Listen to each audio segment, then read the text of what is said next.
In a world that's just constantly pushing us faster and faster, telling us to consume more, maybe seek comfort, there's still this deep, this underlying need for meaning, right?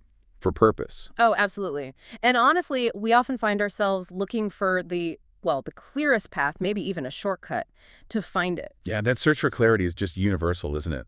I mean, we're bombarded with so many ideas about what a good life is supposed to look like. It's hard to cut through all that noise sometimes. And that's exactly what we're trying to do today. We're doing a deep dive into this really compelling and I have to say sometimes quite challenging video.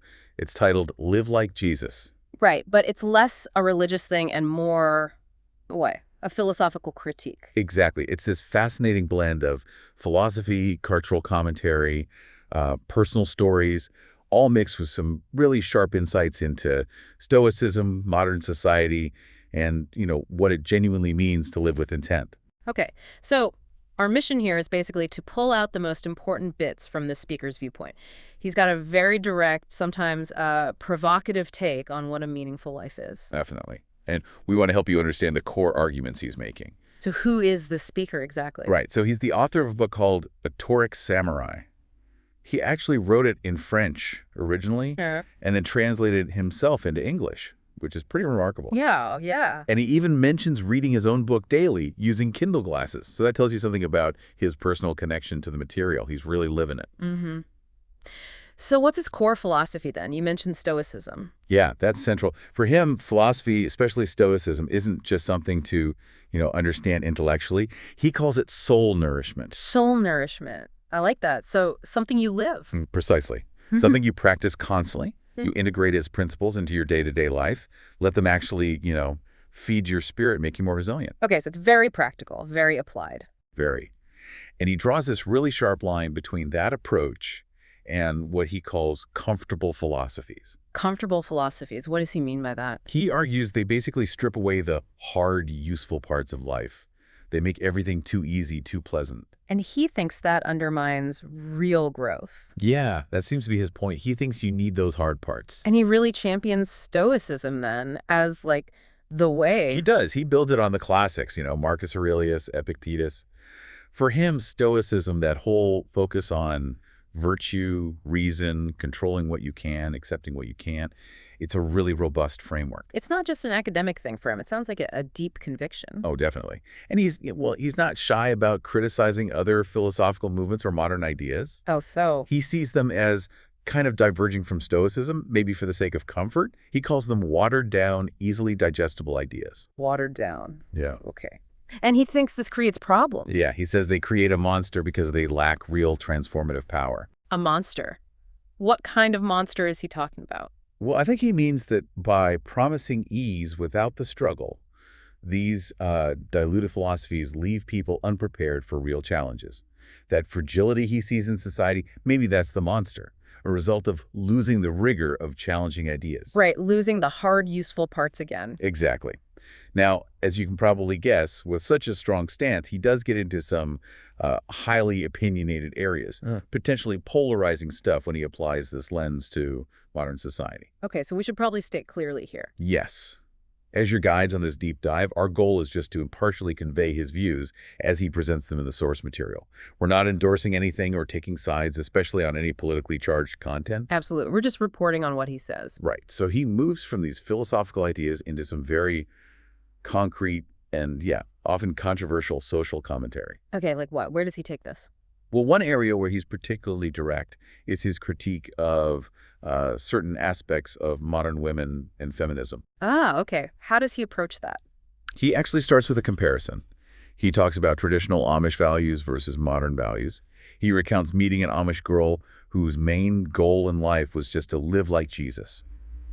And he respected that. Deeply, it seems. He saw it as pursuing a really profound moral ideal. Okay, so that story of the Amish girl, that aspiration, it sets up a contrast for him. Exactly. A powerful one. He specifically contrasts her mindset with what he sees in many modern women who, in his view, seek to be feminists and pursue power simply, quote, because they are women. And that's where it gets provocative, I imagine. Yeah, definitely. He criticizes that kind of empowerment push, arguing it often lacks a moral grounding or any sense of reciprocal responsibility. So he's implying it's not earned through merit or the kind of Stoic virtue he values? That seems to be the implication. He's suggesting a different path to genuine strength, one based more on character. Interesting. Does he extend this critique elsewhere? You mentioned technology earlier. He does. His critique definitely extends to technology and image culture. He really admires the Amish for deliberately avoiding tech, for their self-sufficiency. He even notes they consider photos of oneself sinful. Wow, okay. That's a strong stance against visibility. It is, and he contrasts that starkly with contemporary culture, where people actively seek visibility on platforms like OnlyFans or even participate in amateur porn just for fun. He mentions specific examples. Yeah, he brings up a French site, Jackie and Michelle, to show how normalized this has become, even among supposedly well-integrated people like bank workers or business owners. So his point is that technology, when it's misused or just blindly adopted, can actually damage character, lead to superficiality. That seems to be it. It's a path moving away from that hard, useful life he thinks is essential for meaning. Okay, so strong critiques of feminism, technology, modern culture. Does he have anything positive to say about traditional structures, like religion? Well, it's nuanced. Despite his broader criticisms of organized religion, particularly Christianity, which he apparently details in his books, he maintains this surprisingly deep respect for Jesus as a moral figure. Really? Even with the critique of the religion itself? Yeah, he genuinely seems to value Jesus' teachings. He sees that aspiration to live like Jesus, like the Amish girl had, as a noble goal, especially when compared to modern goals he sees as superficial or lacking virtue. Huh. That's a crucial nuance, then. His search for virtue isn't just confined to Stoicism. No, it seems broader. A deeper quest for moral foundations, wherever they might be found, even outside traditional religious frameworks. It's clear he's really wrestling with a fundamental tension here, isn't he? Absolutely. What really stands out to you about this core conflict he's describing? Well, it's that clash, right, between a disciplined, morally grounded life, rooted in something like Stoicism, versus what he perceives as the superficiality, the ease, the lack of virtue in so much of modern society. And his controversial critiques are basically applications of that. Exactly. His takes on feminism, on technology, they're direct examples of how he believes society has kind of strayed from a harder, better path. But then, that nuanced respect for Jesus shows his pursuit of virtue isn't just about one narrow philosophy. He's really urging you listening, to pursue a harder path, but one he believes is ultimately more meaningful, through constant engagement with these principles. That's a constant practice, not just reading about it. So what does this all mean for you, the listener? Given the speaker's really powerful call to embrace the hard, useful parts of life, to pursue that continuous philosophical practice, what might you identify as the hard parts in your own life? The parts that, if you face them, could actually lead to deeper meaning, deeper strength, maybe in ways you don't expect. It's a compelling challenge he kind of implicitly throws out there, isn't it? Definitely. What are those discomforts, those difficult choices maybe you're avoiding that if you actually embrace them could unlock real growth, a more profound sense of purpose? Something to think about. And on that thought, we'll leave you there for this deep dive. It's quite a lot to mull over. It is. And interestingly, the speaker himself ended his video rather abruptly. Oh, yeah. How did he sign off? Apparently, he just smiled and said he needed to stop talking because his poker teacher is waiting. His poker teacher. Okay, that's certainly an unexpected end note. Welcome. I'm starting a poker lesson in a couple of minutes. So first, I want to talk briefly about my new book, which is available in English. I'm always saying the same. I want to translate it into German also, but I haven't done it until now. It's so much work. You have to do all that stuff on your own. And yeah, it's a lot of work. But the English version is great. So here's the QR code so you can scan that and you can get the link directly. It's also in the description. It's called A Stoic Samurai. And the other one, here's the French version for those who speak French. So it's better to read it in French because it's the language I have written it in. And the English version is only a translation. But the translation is fine. Since I have translated it, I did put it on my soul readers, so like Kindle glasses. I'm reading it every day. I really enjoy reading my book. It's an excellent book, and it does me a lot of good to read it. Philosophy is something that will always do you good.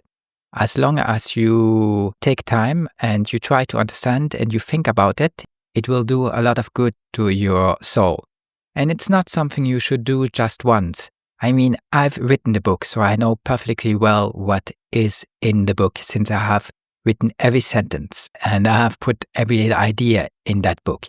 Of course, I had great teachers like Marcus Aurelius, Seneca, Epictetus, what do you say, Socrates? I never know, because it's different in French. Anyways, I had great teachers, the ancient philosophers. But I still developed the ideas and I still worked on them and I still have the merit of realizing why Stoicism is the way and every other philosophic current is just divergence. It's just people who want to make stuff easier and more pleasant and take out everything that is hard and useful. So they create a monster. Instead of looking at real life, they create a monster. But you think the monster is easy because everybody can do that and you easily can follow the teachings. So you go for it and you get rid of the hard thing, the true thing, the thing that can improve your life and make it better. What I'm trying to tell you is it's not something you only have to understand. Understanding is not enough. And most people never will understand it. But it's just not enough. You have to live it. And the only way by living it is always confronting you with it. I've watched the Amish. I've produced a video about the Amish and watched their lifestyle. So they don't like technology. And normally, they make exception, unfortunately. But normally, they don't like the state also, which is very good. And technology can be an issue if you don't use it wisely. If you only use it to get more propaganda and do you down, it won't do you any good. But they asked a girl what she intends in life, what she aspires to. And she gave following answer. She said, to live like Jesus. And I thought that was a very good answer. It's a much better answer than the one I get from girls nowadays that I meet. They want to do OF. They want to be feminists. They want more power. Because they have realized that if they get more power, well, then other people get less power. So her husband will have less power. And of course, she likes that, especially if she doesn't have to do anything in exchange of the power. If the power isn't based on moral values, on Stoic principles, but only on her being a woman. Yeah, she likes if you give her power just because she is a woman. So if you're not that pride, they also don't like pictures because they think it's a sin to take a picture and show yourself. You see the real difference between a woman at that time where they didn't want any pictures, and still some people live like that. And nowadays where you want to be on OF, or if you don't want that, then for fun, even if you have a husband and some kids, you still want to do some, there's a French site, it's show called Jackie and Michelle.